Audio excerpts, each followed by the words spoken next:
2-year-old having a nice little tantrum.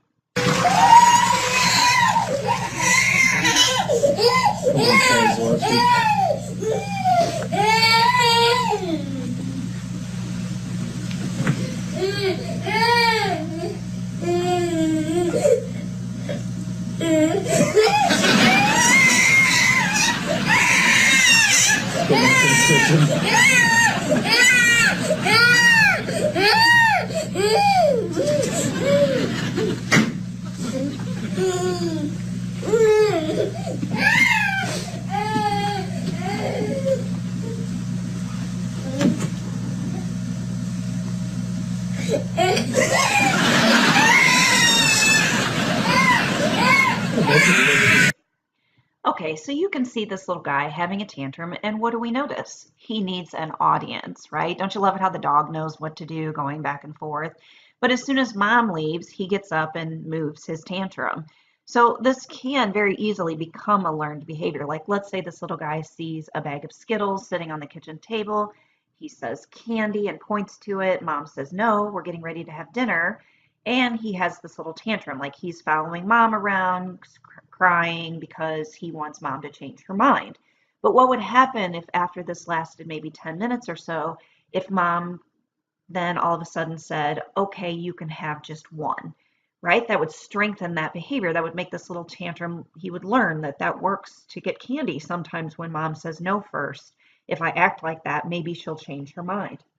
But there's another reason why kids that are 2 and 3-year-olds have these behaviors. Like, everybody knows the terrible twos are part of development. No one really questions it. We just know it's something that we have to get through. But what we do know with some of our kids with explosive behavior is that sometimes this behavior is due to a skill deficit. So children have lagging skills in the area of flexibility, adaptability, frustration tolerance, and problem solving. That's why a 2-year-old has behavior. They don't like being told no. They can't tolerate frustration very well.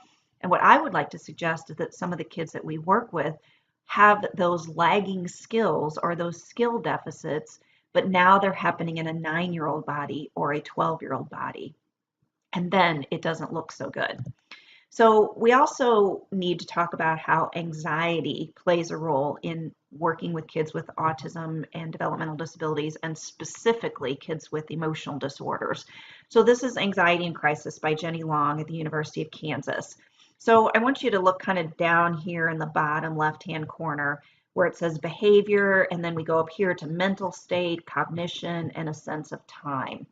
So if we start with this typical or normal behavior, their mental state is very calm. Kids can understand an abstract concept and think into the extended future. If they have some vigilance or avoidance, we go to the next step, they become very alert. Their cognition is very concrete, and they're only thinking in days and hours. If you have a child that starts to become resistant or non-compliant, the mental state is alarm.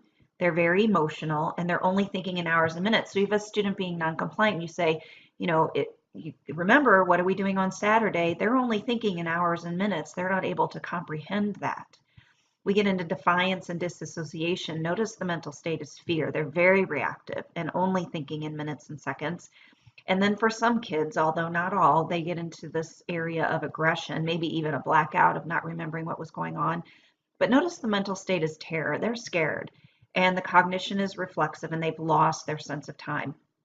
Dr. Green, Ross Green, who is the author of The Explosive Child, indicates that when kids are in this area of this aggression or blackout, is that they can lose up to 30 IQ points in their ability to understand, process, learn from consequences. So kids are not learning at this point. They're past that point. And so we have to recognize how that affects kids. Now, this is something that I've adapted from Heather Forbes. She uses this to kind of explain how trauma can affect kids, but I really think that with our kids with emotional disorders, this same thing can be applied to anxiety.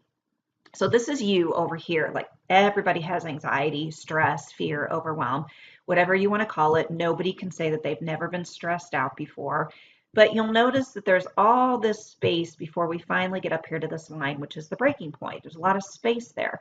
However, most of us can probably remember a time where either things were going on at home or school, your kids, your parents, all of the above, and your line was pretty close and you hit your breaking point. Everybody's had an example of that. But this is our kids every single day. The amount of stress, fear, overwhelm, and anxiety puts their line this close to the breaking point. So notice how there's not a lot of space. And what I like to tell people is this line moves. This line moves closer when they're hungry, when they're tired, when someone makes fun of them on the playground. And so the closer it is to the breaking point, the more difficult it is for them to follow directions. I had a student who was being made fun of on the playground. Somebody was making fun of him, teasing him, bullying him a little bit. He came into the classroom and the teacher asked him to get his math out, and he has this huge meltdown. And the teacher was talking to me about it. She's like, I don't understand. We've had no meltdowns. He comes in every day. He's been doing his math. He's been working for his breaks. Well, what was going on in that situation? How close was that line to the breaking point with him feeling bad about being made fun of? And so that line can change. And so that's why sometimes kids sometimes can handle things and sometimes can't. It has to do with the amount of stress, fear, overwhelm, and anxiety. And this plays a huge role in our kids, especially when we're talking about asking them to do things like academics and follow directions and accept no. So emotional regulation is the foundation for mental health.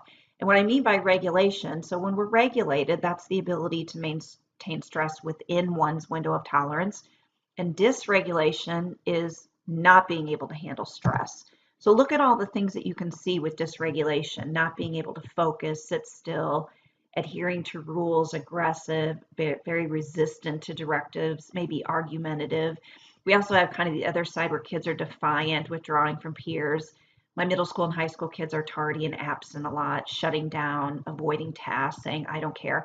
So yes, kids can be explosive and they can yell and knock a chair over, but they can also put their head down and sleep and refuse to work. Either way, it's a problem behavior. And oftentimes part of that is affected by their level of dysregulation.